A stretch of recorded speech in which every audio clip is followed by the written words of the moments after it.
एक और test match तुम्हारे हवाले साथियों।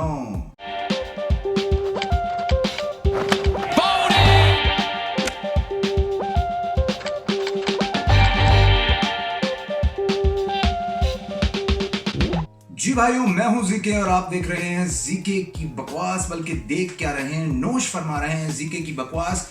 और रात भाई कुछ 4 बज गए, 4 बजे जाके कोई गेम खत्म हुई है तो भाई हार हूर के सोए हैं, तो अब जाके जी उठे हैं और आहिस्ता आहिस्ता गम की शाम जो ढली है तो आपकी खिदमत में जी हाजिर हो गए।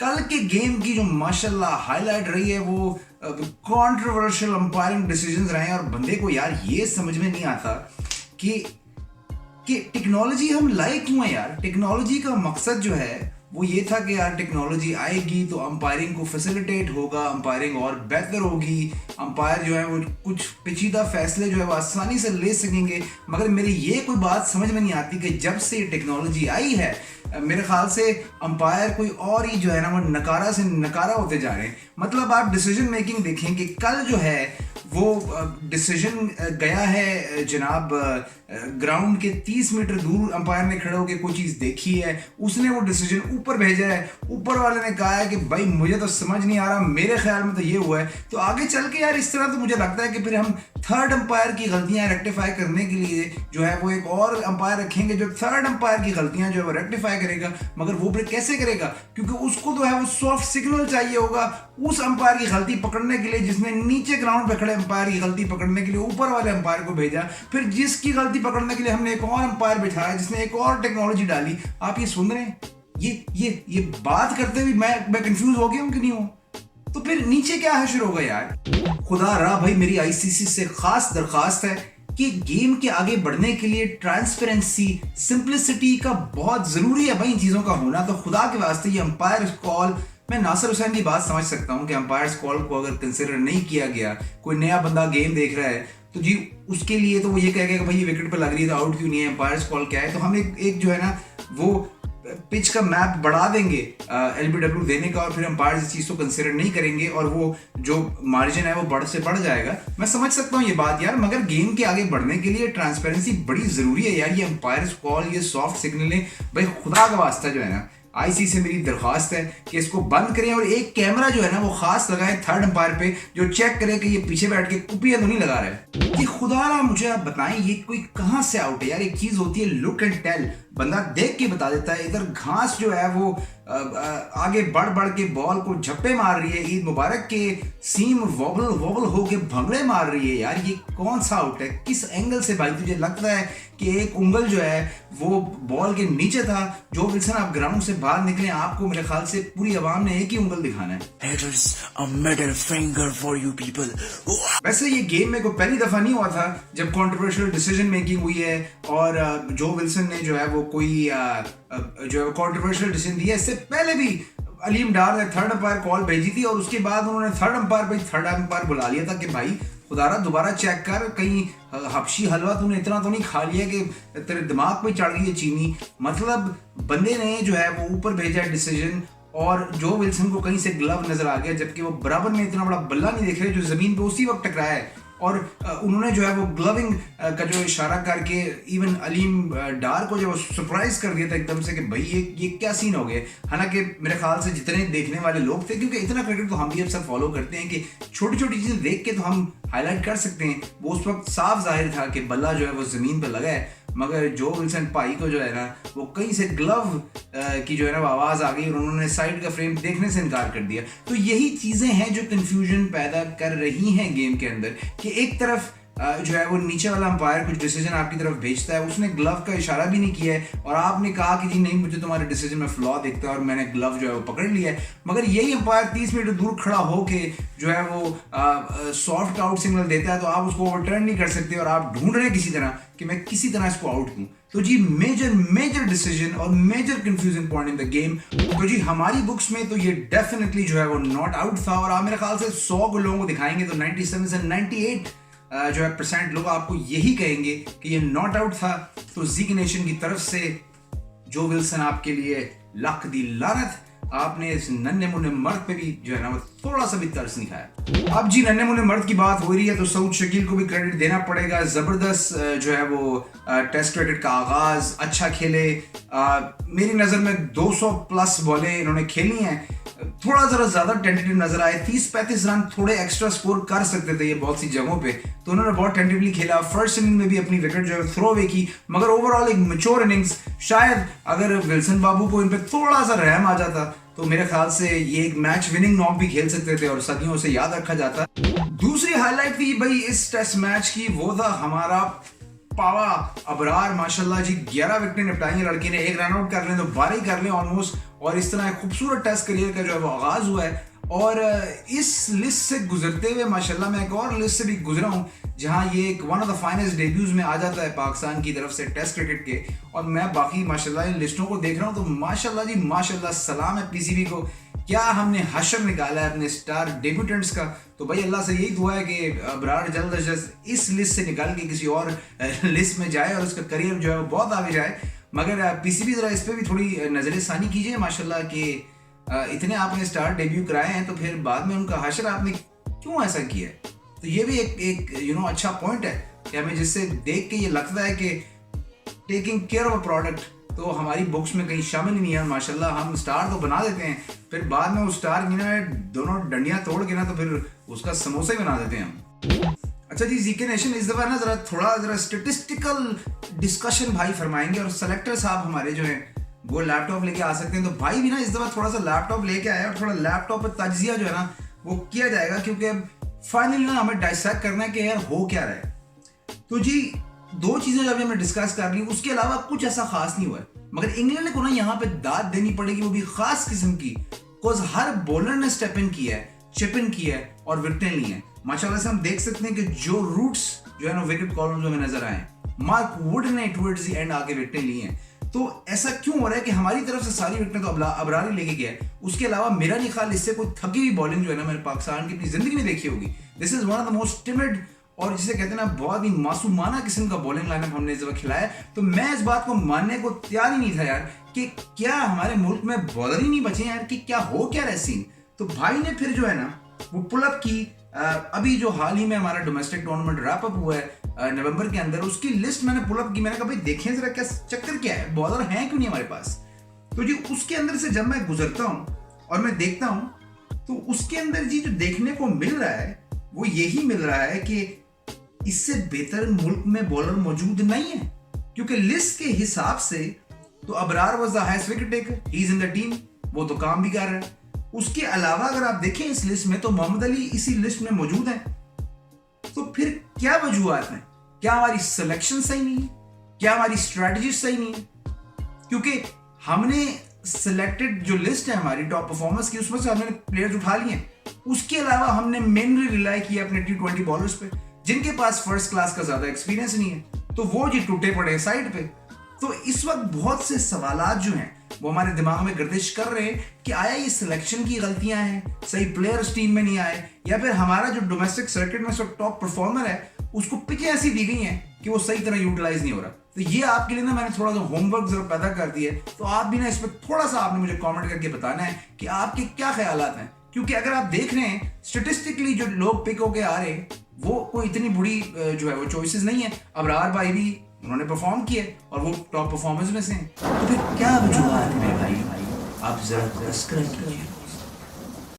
अच्छा जी पाकिस्तानी होकर ये कैसे हो सकता है कि हम कोई गिरी घटिया हरकत ना करें। तो माशाल्लाह जी जब मैंने कहा था ना पहले भी जरूरत से ज्यादा आप हबशी हलवा खा लेना तो वो सीधा आप चढ़ता है दिमाग पे, फिर सारी चीनी उधर बैठ के ना ऐसा ऐसा आपका दिमाग जो है खा जाती है, जैसे कि जो विल्सन के साथ हुआ। तो बहुत से लोगों ने जी बाबर आजम पे जो है वो गंदे गंदे नारे कसना शुरू कर दिए, साथ साथ उसको जो है वो जिंद बाबर बुलाना शुरू कर दिया। तो सबसे पहले तो जी जीके नेशन की बहुत ही बड़ी लानत आपके ऊपर। जब तक आपने हीरोज को रिस्पेक्ट नहीं करेंगे ना, उनको इंसान की तरह ट्रीट नहीं करेंगे, तो तब तक एज अ कॉम ना आप हीरोज डिजर्व ही नहीं करते। बहुत से लोगों का ख्याल है कि बाबर आजम जो है वो सिर्फ और सिर्फ छोटी टीमों पर रन करते हैं। तो आज मैं थोड़ा सा ना तुम लोग क्लैरिफाई कर दूं, भव करने से ना तुम्हारी बातें सही नहीं हो जाती हैं। तो हम आज ना बाबर का T20 करियर हटा दो, वनडे करियर भी हटा दो, सिर्फ टेस्ट क्रिकेट पे बात करते हैं और एज ऑलवेज स्टेटिस्टिकली ना जरा प्रूव करने की कोशिश करते हैं ना कि बाबर आजम ने अब तक पाकिस्तान के लिए किया क्या क्या है। तो बाबर के करियर का आगाज करते हैं खाली, राइट। बाबर के टेस्ट करियर का आगाज बहुत कोई आला नहीं हुआ, मगर अपनी फर्स्ट सीरीज के लिए न्यूजीलैंड में मौजूद था बाबर। क्राइस्ट चर्च के अंदर पाकिस्तान बुरी कंडीशन में था, बाबर ने अपना पहला 90 किया और शो किया। वो बहुत ही मुश्किल विकेट था, वहां बाबर ने अपना पहला 90 किया। उसके बाद, और मेरे ख्याल से बाबर का तीसरा कोई टेस्ट मैच ही होगा। उसके बाद जी फिर आगे बढ़ते हैं, वेस्ट इंडीज का टूर आया, उधर बाबर ने 2 50 मारी। उसके बाद फिर पाकिस्तान इंग्लैंड गया, लॉर्ड्स में बाबर ने फिर 50 की। उसके बाद फिर न्यूजीलैंड जो है वो टूर करने आई दुबई, उधर बाबर ने फिर से 2 50 की। उसके बाद पाकिस्तान गया साउथ अफ्रीका, और सेंचुरियन जैसी मुश्किल पिचों पर भी बाबर ने रन किए, और मेरे ख्याल से 3 टेस्ट मैच पाकिस्तान खेला, भले पाकिस्तान नहीं जीत सका, मगर even then Babar Azam did stand out in front of the whole world, और वहां पे बाबर ने मेरे ख्याल से 200 या 250 रन किए। उसके बाद ऑस्ट्रेलिया में बाबर ने 100 किया है, जिस 100 की सबने तारीफ की, और ये मेरे ख्याल से वो टाइम था जब रिकी पॉन्टिंग ने भी आइडेंटिफाई किया था कि ये सबसे weakest inexperience bowling attack Pakistan का जो है ऑस्ट्रेलियन शोर पे आया है। मगर उस वक्त भी अगर एक कोई बंदा स्टैंड आउट किया तो वो था बाबर आजम। सही जी। उसके बाद फिर हम आगे की तरफ बढ़ते हैं, तो हमारे बहुत से होम टूर्स आए। आप बाबर आजम की जो 196 अभी होम टूर पे बाबर ने किया था, आप वो इनिंग्स कैसे भूल सकते हैं। उसके अलावा श्रीलंका जैसी टर्निंग विकेट्स पे बाबर ने जो है वो सेंचुरी मारी, इंग्लैंड में जाके फिर 3 50 की। तो और मजे की इसमें बात ये कि सबसे जो गंदी बाबर की परफॉर्मेंस रही है वो एक्चुअली जिम्बाब्वे में ही रही है, जिम्बाब्वे के अगेंस्ट ही रही है। और फिर भी जो ना लोग घूम फिर के उसके पीछे पड़ गए कि जी बाबर आजम ने जो है वो सारी सेंचुरियां वीक टीमों के अगेंस्ट की हैं। अगर आप बाबर की एवरेजेस उठा के देखें ना, तो सबसे गंदी एवरेज मेरे ख्याल से उसकी जिम्बाब्वे के खिलाफ ही होगी। मगर Babar Azam is one of our players जो इतने अरसे में आपको, जिसने हर मुल्क में 100 करके दिए हैं। I mean yes, we can talk about कि बहुत सी जगहों पे Babar maybe has failed to perform, मगर उसके स्टारडम में, उसकी क्लास में, यार खुदा का खौफ करो यार। 10 तुमने को रन नहीं बनाए होंगे अपने स्कूल टूर्नामेंट्स में, और लग पड़े हो जी बाबर आजम के पीछे। जीके नेशन की एक और लानत तुम्हारे ऊपर। मगर नेक्स्ट टाइम ये बहस होगी ना, ये स्टैटिस्टिकली होगी। स्टैट्स पढ़ो, देखो अगला क्या कर रहा है, और खुदा के वास्ते यार अपने हीरोज की तो इज्जत कर लो। अच्छा जी, इधर सब चीजों पे बात हो रही है तो इस बारे में भी बात करना मुनासिब होगा कि रमीज रैम्बो राजा का जो है वो डिस्कशन जो है वो हुआ माइकल एथरटन के साथ। और इधर रमीज ने इसमें कहा कि बहुत सी चीज़ों पे बात हुई, मगर रमीज ने ये भी कहा कि मैं बाबर आजम को मशवरा देता हूँ कि भाई आप जो है वो इंग्लैंड ने अगर इस तरह की अग्रेसिव क्रिकेट खेलनी है तो आप जो है वो T20 टीम खिलाएं, T20 के लड़कों को सेलेक्ट करें। और भाई रमीज भाई, अभी कुछ टाइम पहले तो वर्ल्ड कप गुजरा यार, हम प्रॉपर T20 के लड़के वो T20 फॉर्मेट के लिए सेलेक्ट नहीं कर पा रहे थे, तो टेस्ट क्रिकेट के लिए हमने क्या करना है जी। हम अपनी ब्लेजिंग गन्स के साथ गए आगे, और आपने देख लिया आधी तो टीम टूटी पड़ी है इधर यार। हारिस ने मेरे ख्याल से कुछ 4 से ज्यादा ओवर पहली दफा जिंदगी में डाले, तो वो बेचारा टूटा पड़ा इधर उधर। उसके बाद नसीम का कंधा उतर गया थर्ड मैन से थ्रो मार मार के। तो हमें ये चीज देखनी है कि हमारे लड़कों को हम डायरेक्टली T20 में तो इंट्रोड्यूस करा सकते हैं विदाउट फर्स्ट क्लास क्रिकेट, मगर फर्स्ट क्लास क्रिकेट आपको इन्हें खिलानी पड़ेगी, क्योंकि जब तक इनकी मसल डेवलप नहीं होंगी लॉन्गर फॉर्मेट्स के लिए, ऐसे ही आप किसी को नहीं उतार सकते। अगर आप देखें जो इंग्लैंड के भी डेब्यूटेंट प्लेयर्स हैं, वो भले ही यंग एज में टीम में आए हैं, मगर आप उनका फर्स्ट क्लास करियर अगर देखेंगे तो they actually have a first class career. वो सारे को 50-60 फर्स्ट क्लास की गेमें लगा के आते हैं, उनकी बॉडी थोड़ी सी मेंटली प्रिपेयर्ड होती है टू प्ले 4 डे क्रिकेट। हम जब तक अपने लड़कों को 4 डे क्रिकेट खिलाएंगे नहीं, हम एक्सपेक्ट कर ही नहीं सकते कि उनकी मसल जो है वो रिस्पॉन्ड करेंगी और वो 4 डे मैचेस में जो है वो क्रिकेट खेल पाएंगे। तो भले आप एग्रेसिव लड़के लाए, मगर आपको उनको 4 day cricket, first class cricket खिलानी पड़ेगी, वरना कदा नहीं उनकी बॉडी जो है वो बर्दाश्त करती टेस्ट क्रिकेट का प्रेशर और टेस्ट क्रिकेट की मेहनत। माशाल्लाह जी, गेमें इतनी जल्दी कोई निपट गई हैं कि नासिर हुसैन को जो है ना वो पूंडी का टाइम भी मिल गया, और उन्होंने खूब खवातीन के साथ ना स्टैंड में बैठ बैठ के गप्पे हाँकी और अपनी जवानी के गुजरे हुए दिनों को ना उन्होंने याद किया और बहुत जी इंजॉय किया। उसके साथ साथ जी माशाल्लाह KFC जो है वो स्पॉन्सर है इस सीरीज का, और बामी आमी जो है वो खाना खा रही है सकीना आंटी की वो जो सुजुकी के पीछे वाली जो है ना बिरयानी। वो यार खुदारा भाई, इतने मेहमानों को बाहर से बुलाया यार, कुछ उनके सोन हलवे का थोड़ा ख्याल कर लो, बेचारे तकलीफ में रहेंगे कुछ दिनों तक। उनको यार कोई वेंडर्स लगवा दो बुला के यार, 4-5 अच्छे स्टॉल, थोड़ा हाइजीनिक खाना लगा दो। ऐसा तो नहीं है ना कि मुल्क में कमी नहीं है किसी चीज़ की, ज़रूर इन बेचारों को यार सड़क छाप जगहों से खाना खिलवाना है। और उसके साथ साथ यार ये मैं मतलब आप हर जगह टपाल का ये टी लाउंज लगवा देते हो यार, अब उन्होंने कोई वो एमिरेट्स की एयर होस्टेस भी अंदर खड़ी कर दी है जो बाजी खूबसूरत मोहब्बत के साथ चाय का कप दे रही है। इसके बाद घंटा बंदे ने पठान के होटल से चाय पीनी है। तो यार जब वो हर साल घूम फिर के आ जाते हैं और वो चाय भी नहीं देते यार, वो तो ऐसी बंदा वो कप दिखा दिखा के तो पी रहा होता है चाय, तो उसके अंदर होती नहीं। इतने तो समझदार अब हम भी हैं, 4-5 साल से हम देख ही नहीं है ये ड्रामेबाजी। तो यार 2-4 असली वेंडर्स को बुला दो यार, कोई भी आके फूड स्टॉल लगा लेगा। जिस जमाने में हम स्कूल पढ़ते थे यार, पिज्जा हट हर कोई चौथे दिन आया होता था स्लाइस बेचने। तो 4-5 अच्छे वेंडर्स ही बुला दो यार, कुछ बेचारों का ख्याल करो। उन्होंने भी कराची आके 5 दिन और क्रिकेट देखनी है भाई, उसके बाद सफर भी काफी लंबा है। तो थोड़ा सा इस पे पीसीबी जरा नजरसानी कीजिए प्लीज। अरे जी, पीसीबी की मीडिया टीम को थोड़ी बहुत दाद तो देनी पड़ेगी। जो इनिशिएटिव उन्होंने लिया पाकिस्तान दिखाने का, वो बहुत अच्छा इनिशिएटिव है। मगर खुदा की कसम, बाबर आजम से ज्यादा तो ये इमारत जो है मैंने देख ली है इस दफा। ओ यार खुदा के वास्ते, आपने जब ट्रैवल लॉग्स बनानी है, ट्रैवल वीडियोस बनानी है, मुल्क के टूरिज्म को प्रमोट करना ही है यार, तो आप कतर वर्ल्ड कप देखें, उधर सऊदी अरब अपने आप को प्रमोट कर रहा है भाई। वो इस्लामिक कंट्री है, उसके बावजूद उन्होंने खूबसूरत सा पैकेज बनाया। आप खुदा के वास्ते यार पूरी कंट्री का एक अच्छा सा एडवेंचरस सा खूबसूरत सा एक पैकेज बना दें जिसके अंदर खुदारा बस 4 मीनारों और हबशी हलवों के आगे भी कोई चीज हो यार। इस तरह का पैकेज तो मैं बना के देता हूँ अपने कजन को। यार मुल्तान जा रहा है, हलवा जरूर खाएं, इधर से कढ़ाई पका ली, ओ उधर खड़ा होकर जरा फोटो खिंचा ली। आपने पाकिस्तान जब काम करना है तो सही से करो ना यार, एक पूरा पैकेज बनाओ जिसके अंदर प्रेजेंट करो कि what the whole country has to offer. ये काम चोरी नहीं ना कि स्टेडियम के आसपास बस जल्दी से गए जी, 2-4 तस्वीरें खींची। इससे बेहतर तो पाकिस्तान और मुल्तान को प्रमोट गूगल करता है। अगर आप गूगल पे जाके लिख लें things to do in Multan, मेरे ख्याल से वो इससे बेहतर पैकेज आपको दे देंगे। तो थोड़ा सा यार, जब आप एफर्ट कर रहे हैं ना, तो फिर एफर्ट जरा पूरी होनी चाहिए। ये वो वाली एफर्ट नहीं जो बचपन से मतलब डोमेस्टिक ट्रैवलर्स इधर से उधर जा रहे हैं। ये तो अब कल को हैदराबाद में टेस्ट मैच हो तो आप बॉम्बे बेकरी दिखाओगे खाली यार। उसके अलावा भी I am pretty sure Hyderabad will have a lot to offer. तो जरा थोड़ा सा ना इस पे जरा इनिशिएटिव्स दिए जाए, थोड़ा सा ना अपना रिसर्च बढ़ाएं। तो ये भी मेरी रिक्वेस्ट है कि अगर काम करना है ना तो फिर पक्का काम करना है। और सबसे बेहतरीन एग्जांपल जो है ना वो सऊदी अरब का है, क्योंकि मैं सऊदी कितनी दफा जा चुका हूँ। और आप ये पैकेज देख लो तो आपको लगेगा कि वो भाई मैं तो सऊदी गया नहीं कभी पहले। जी नाजरीन, तो ये थी आज की एपिसोड। और टेस्ट मैच 2 के बाद बेन स्टोक तो सीरीज का एक पावा बन गया है। तो जी पाकिस्तान जा रहा है कराची, और कराची में जाके कुछ तो इज्जत रखनी पड़ेगी हमारी। मतलब मैं समझ सकता हूँ, मेहमानों का ख्याल रखना, उनकी इज्जत करना, उनको सर पे बिठाना बहुत जरूरी है। मगर बॉयज ने तो काफी सीरियसली ले ली है बात। तो कम बैक टाइम आ गया जी। आप कमेंट्स में जरूर बताएं कि आपके क्या ख्यालात हैं इस सीरीज के बारे में अब तक। और जो हमने डिस्कशन किए, इसमें तो काफ़ी सीरियस डिस्कशंस हुए, तो जो हमने डिस्कशन किए उन पे आपके क्या ख्याल आते हैं? आपको लगता है लाइनअप में कुछ चेंजेस होने चाहिए?